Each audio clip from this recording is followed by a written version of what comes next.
The wizard studies में आप सभी लोगों का एक बार फिर से स्वागत है। इस वीडियो में हम जानेंगे कि कोकिंग कोल क्या होता है, क्योंकि चालू वित्तीय वर्ष के पहले 6 महीनों अप्रैल से सितंबर के दौरान भारत का कोकिंग कोल आयात 6 साल के उच्चतम स्तर पर 29.6 मिलियन टन पहुंच गया है, जबकि इस अवधि के दौरान रूस से आयात में 200% से अधिक की वृद्धि देखी गई है। इसलिए कोकिंग कोल अभी हाल में चर्चा में है। तो आइए हम देखते हैं कि कोकिंग कोल क्या होता है। धातु कर्म कोयला, जिसे मेट या कोकिंग कोयला के नाम से जाना जाता है, पृथ्वी की जो भूप्रपटी है उसमें पाया जाने वाला एक प्राकृतिक अवसादी चट्टान। इसमें आमतौर पर तापीय कोयला, जिसका उपयोग बिजली उत्पादन में किया जाता है, उसकी तुलना में अधिक कार्बन, कम राख और कम नमी होती है। यह इस्पात के उत्पादन में एक आवश्यक घटक है, जो इसे पृथ्वी पर सबसे व्यापक रूप से उपयोग किए जाने वाले निर्माण सामग्री के रूप में एक बनाता है।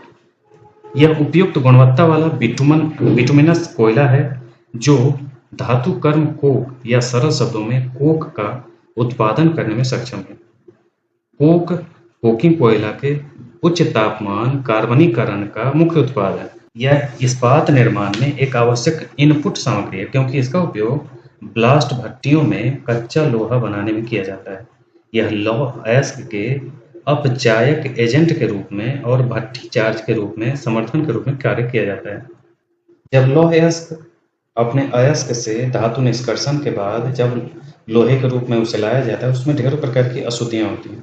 उन अशुद्धियों को दूर करने के लिए उसे ब्लास्ट भट्टी में उसे डाला जाता है कच्चे लोहे बनाने के लिए। जैसे कि कोई धातु का, इस्पात का कोई सामान बने, उससे पहले उसको शुद्ध किया जाता है। शुद्ध करने के लिए उसे स्पंज आयरन जिसको कहते हैं, जो अशुद्ध लोहा होता है, उसमें कोकिंग कोल मिला करके तब उसको भट्टी में डाला जाता है। और भट्टी में डालने के बाद जब उसे लगभग कहीं 800 डिग्री, कहीं 1500 डिग्री टेम्परेचर पर, यानी कि 800 से 1500 डिग्री आप मान सकते हैं कि उतने डिग्री पर टेम्परेचर पर उसे भट्टी में जलाया जाता है। और जलाने के बाद यही कोकिंग कोल जो है उसमें सहयोगात्मक भूमिका निभाता है।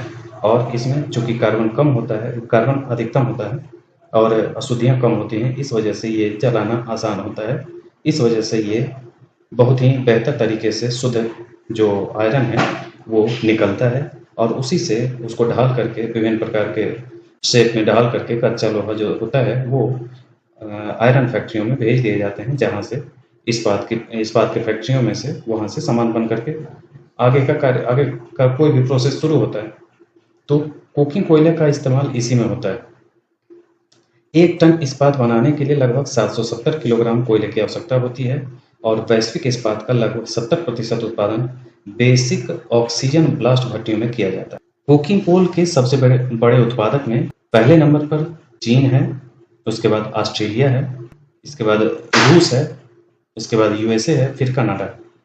और चीन में 2022 में लगभग 676 मिलियन टन, यानी कि पूरी दुनिया का 62% कोकिंग कोल चीन में उत्पादन होता है, और लगभग 9% रूस में उत्पादन होता है।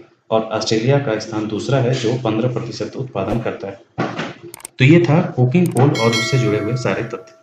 इसी ढंग के अन अपडेट्स के साथ हम फिर मिलेंगे। आज के लिए इतना ही। धन्यवाद।